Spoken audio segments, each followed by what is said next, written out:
Donc bonjour à tous et à tous, c'est Thomas pour mon troisième tuto.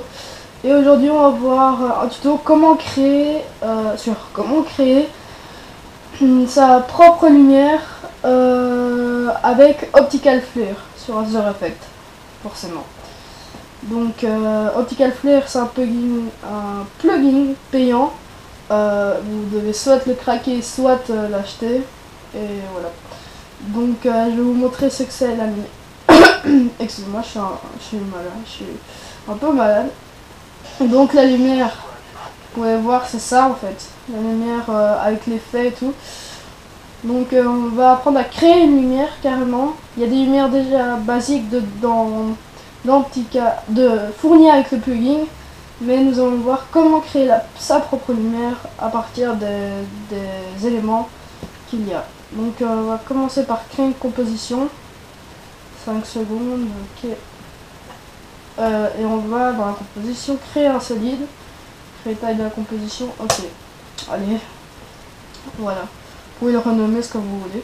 Et si vous avez besoin de faire un dégradé avant ou bien d'autres choses, vous pouvez le faire. Si vous ne savez pas comment faire un dégradé au fond, je vous invite à aller voir mon dernier tuto sur comment faire un dégradé et un effet de texte, CC Lens. Donc maintenant on va sélectionner le solide et on va mettre directement l'effet vidéo copilot. Vous allez dans effet, vidéo copilot, Optical Flare. Donc là c'est une lumière qui va apparaître, vous la touchez pas, vous allez directement aller dans options et là tout plein de trucs vont s'apparaître. On va mettre pour créer sa propre lumière, ou bien vous pouvez sélectionner des presets des lumières déjà faites, par exemple là et tout.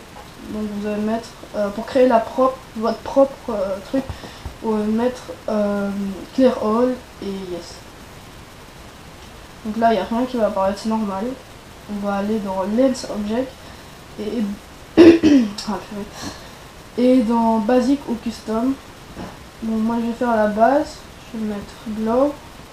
Là vous pouvez régler l'intensité, comme ça, petite ou grande. Je vais mettre moyenne comme ça. Scale, c'est à peu près la même chose, je comprends toujours pas la différence. Et voilà la rotation.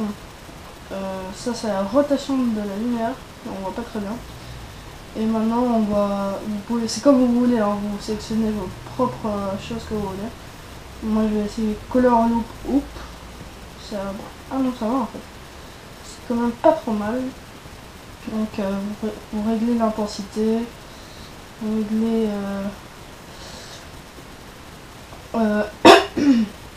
excusez-moi, vous réglez comment c'est le diamètre, etc. Donc on va rajouter un dernier élément.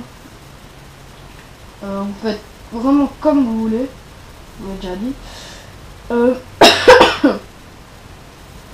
Ouais, je suis malade, je fais quand même des tutos. En plus c'est Noël, génial. Donc Lens Orbs par exemple, truc assez moche, mais pas trop fort. Excusez-moi encore. Vous allez mettre, quand vous avez fini, vous mettez OK. Et là, votre lumière est créée. Et vous allez mettre le centre où vous voulez. Ouais, quand même, qu'on voit un tout petit peu. Vous avez encore vous vous rendez compte que vous avez des réglages à faire, vous allez dans Options. Et vous réglez. Donc ça, j'ai remarqué pour mettre plus près. Vous mettez OK et ça change rien. Parfait. Ah si, ça va changer quand même. Donc vous allez mettre ça. Et ici vous pouvez régler tous des effets, par exemple la position X, Y. Sound de la position, ça c'est les effets. Bref, la couleur, ça peut être important pour certains. Des couleurs assez très moches en fait. Donc par exemple rouge, ça donne envie de venir, excusez-moi. Donc là on va mettre blanc, on va laisser blanc. Et vous devez tout laisser blanc. Je vais vous montrer maintenant comment la faire bouger la lumière comme ça, de droite à gauche. Donc vous allez mettre une clé dans position XY au tout début où vous voulez qu'elle soit. Et vous allez aller à la fin de votre composition et vous allez mettre où vous voulez qu'elle arrive. Vous voulez qu'elle arrive par exemple là. Et ça va vous mettre automatiquement une clé à la fin. Et là, vous pouvez voir qu'elle a bougé. En plein milieu, on peut voir le bel effet. Il ne fait pas trop mal. Donc voilà, c'était Thomas pour son troisième tuto. Et je vous dis tchuss les gens.